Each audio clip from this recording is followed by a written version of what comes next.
మూడు తరాల తెలంగాణ ఉద్యమంలో అసలు బసినటువంటి అమరవీరులకు జోహార్లు అర్పిస్తూ 1952 idli sambar go back city college దగ్గర ఆనాటి ప్రభుత్వ పోలీసులు కాల్పులు జరిపితే 7 మంది విద్యార్థులు చనిపోయింది. 1969లో యావత్ తెలంగాణ సమాజం మా ఉద్యోగాలు మాకు కావాలి, మాది ఆత్మగౌరవ పోరాటం, మా స్వయం పాలన కావాలని చెప్పి పోరాటం చేస్తే ఆనాడు కేంద్రంలో ఉన్నటువంటి ఇందిరాగాంధీ, ఇక్కడ ఆనాటి కాంగ్రెస్ పార్టీ సర్కార్ బ్రహ్మానంద రెడ్డి గారి నాయకత్వంలో ఆ ఉద్యమాన్ని అణచడానికి పారామిలిటరీ దళాలతో పాటుగా అక్కడక్కడ అనేక రకాల హింస ప్రయోగించి 369 మంది ముక్కుపచ్చలని ముద్దుబిడ్డలు పొట్టన పెట్టుకున్నారు. ఆ తదనంతరం తెలంగాణ కాంక్షించే వాళ్ళు, మేధావులు ఎక్కడ కూడా తెలంగాణ ఉద్యమ జ్వాలను ఆగకుండా దాన్ని కాపాడుతూ పోయినరు. మలిదశ ఉద్యమం స్టార్ట్ అయిన తర్వాత అన్ని పార్టీలు కూడా ఎక్కడికక్కడ సంఘటితమై విద్యార్థుల ఆధ్వర్యంలో జేఏసీగా ఏర్పడి సంవత్సరాల తరబడి ఈ పోరాటం జరిగింది.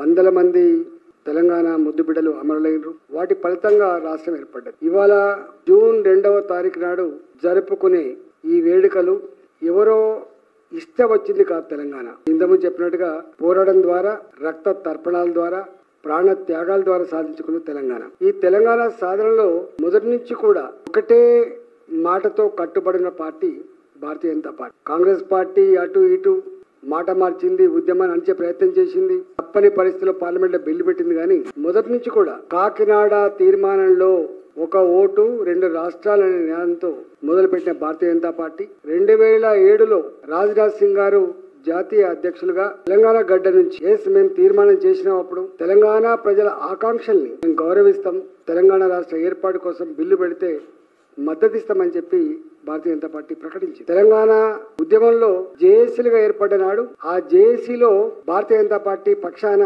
బండారు దత్తాత్రేయ గారు, అశోక్ యాదవ్ గారు ఇద్దరు కూడా జేఏసీలో పర్మనెంట్ గా జేఏసీ తీసుకునే అన్ని నిర్ణయాలు కూడా అమలు చేసే దాంట్లో క్రియాశీలంగా పాల్గొన్నారు. ఉద్యమం ఉవ్వెత్తు నడుస్తున్నప్పుడు, అనేక మంది బిడ్డలు ఆత్మ బలిదానం చేసుకుంటున్నప్పుడు సుష్మా స్వరాజ్ గారు స్వయంగా తెలంగాణ వచ్చి అనేక సార్లు అప్పీల్ చేసింది. తెలంగాణ బిడ్డలారా, మీరు మా బిడ్డలు లాంటి వాళ్ళు, చనిపోవడం పరిష్కారం కాదు, మేము పార్లమెంట్ లో మేమున్న మీ పక్షాన కొట్లాడడానికి తప్పకుండా తెలంగాణ సాధన తీరుతామని చెప్పి అనేక సార్లు తెలంగాణ గడ్డ మీద మాట్లాడారు. ఇవాళ శ్రీకాంతాచారి, పోలీస్ కృష్ణయ్య, ఉస్మానియా క్యాంపస్ లో యాదయ్య, ఇషాన్ రెడ్డి, వేణుగోపాల్ రెడ్డి, అనేక మంది, చివరికి యాదిరెడ్డి, రంగారెడ్డి జిల్లా యువకుడు యాదిరెడ్డి పార్లమెంట్ పక్కకే చెట్టుకు ఊరేసుకొని చనిపోతే ఆనాడు పార్లమెంట్ లో సుష్మా స్వరాజ్ గారు మాట్లాడిన మాటలు ఇప్పటికీ మనకు యాదికొస్తాయి. ఎందుకు నానుస్తా ఉన్నారు, ఎందుకు బిల్లు పెట్టట్లేదు, మీకున్న అభ్యంతరాలేండి, ఎంతమంది చనిపోతే బిల్లు పెడతారని చెప్పి ఆనాడు కాంగ్రెస్ ప్రభుత్వం మీద నిప్పులు జరిగినటువంటి నాయకురాలు సుష్మా స్వరాజ్ గారు. అందుకే తెలంగాణ సమాజం ఆమెను ఎప్పుడు కూడా